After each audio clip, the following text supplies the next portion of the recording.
Bismillaahi Raxmaani Raxiim. Akhyaarta ku xidhan kanaalkeena kusoo dhawaada. Waa mar kale cashar cusub oo aan kaga hadli doono sida views badan loo helo iyo subscribe fara badan YouTube kanaalkaaga. Sideed views badan iyo subscribe u heli kartaa?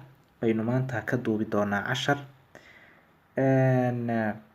Waxaan idiin sheegi doonaa tips fiican ama talaabooyin wanaagsan oo haddii aad raacdo aad ku heli karto views fara badan iyo subscribe kanaalkaaguna uu muddo kooban ku horumari karo oo performance-kiisu ama heerkiisa xaalad ee uu ku sugaya uu aad u horumarayo. Ilaa 5 talaabo ayaan sheegi doonaa oo aan qodob u dul istaagi doono. Qodobka koobaad ee aad ku heli karto views iyo subscribe badan waxa weeye title-ka. Inaad title-kaaga iska hagaajiso. Title-ka waa qodob aad u muhiim ah. In title-ka video-ga aad soo geliso, title-kaagu waa inuu yahay title fiican oo dhinac walba ka wanaagsan. Title qaabka loo qoray spelling-kiisu hagaajisan yahay waa inuu yahay.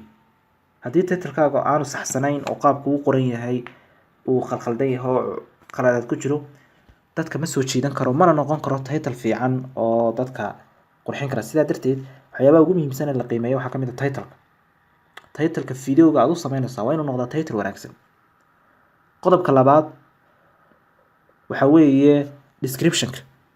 Video kasta waa inaad u sameysaa description. Video kasta oo aad soo gelinayso oo aad soo upload garaynayso oo YouTube kanaalkaaga aad soo gelinaysaa waa inuu yeeshaa maxay wax la yiraahdo description. Description-ku waa maxay? Description-ku waa faahfaahin aad faahfaahinayso YouTube-ka video-ga aad soo gelisay.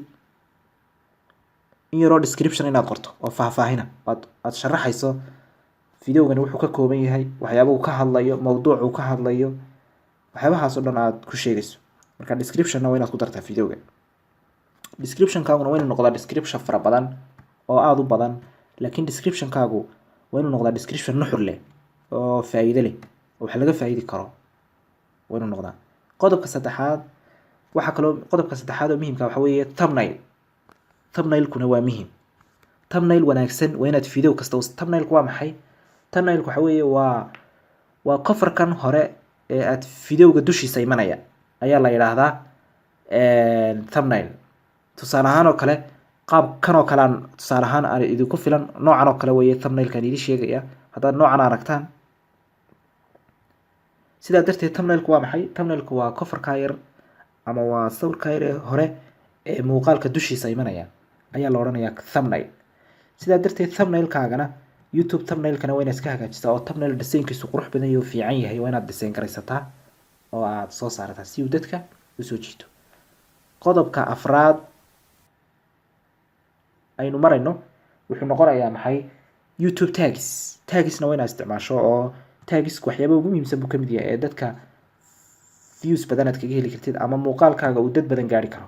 YouTube tags waxa weeye waa marka la doonayo in title-ka YouTube wuxuu ka hadlayo ama video-ga soo gelisay wuxuu ka hadlayo qaabka ay dadku u search garaynayaan ee YouTube-ka uga raadinayaan si ay ku helaan video-gaaga ama title-kaaga si ay ku helaan waa inaad qortaa tags waa inaad isticmaashaa. Qodobka shanaad ee ugu dambeeya ee aynu kusoo gabagabayn doonaa wuxuu noqon karaa in aad la soo degto application la yiraahdo YouTube Daddy. YouTube Daddy waa application fiican oo kaa caawinaya inaad ogaato xaaladda uu YouTube kanaalkaagu ku sugan yahay. Ma YouTube kanaalkaagu muu hooseeya, ma sare u kacay, muu fiican yahay, xaaladee buu marayaa.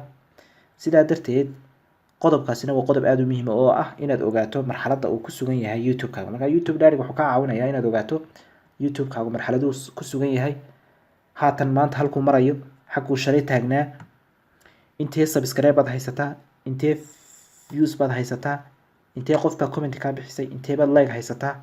Sidaa darteed waa marxalad aad kula socon karto YouTube kanaalkaaga. At same time waxaa kaloo kaa caawinayaa inaad YouTube tags-ka laftiis uu ku siiyo qaar diyaarsan oo isaga laftiisu kaa caawiyo. Sidaa darteed YouTube Daddy-gaasi waxyaabaha ugu muhiimsan linkigiisana hoos baan idinkula wadaagayaa. iska diiwaan geliya waa ku shubta laptop computerka ad extension buu leeyahay chromeka browserka ayaad ku extension garaynaysaa waad ku shubanaysaa sidaa darteed isticmaala waa wax muhiima weeye youtube canal youtuberska oo dhan way isticmaalaan sidaa darteed isticmaala inahaas ayaa aynu maanta akhyaari kusoo gabagabeyneynaa macluumaadkan kooban ee aan idinla wadaagay aad iyo aad baad mahadsantihiin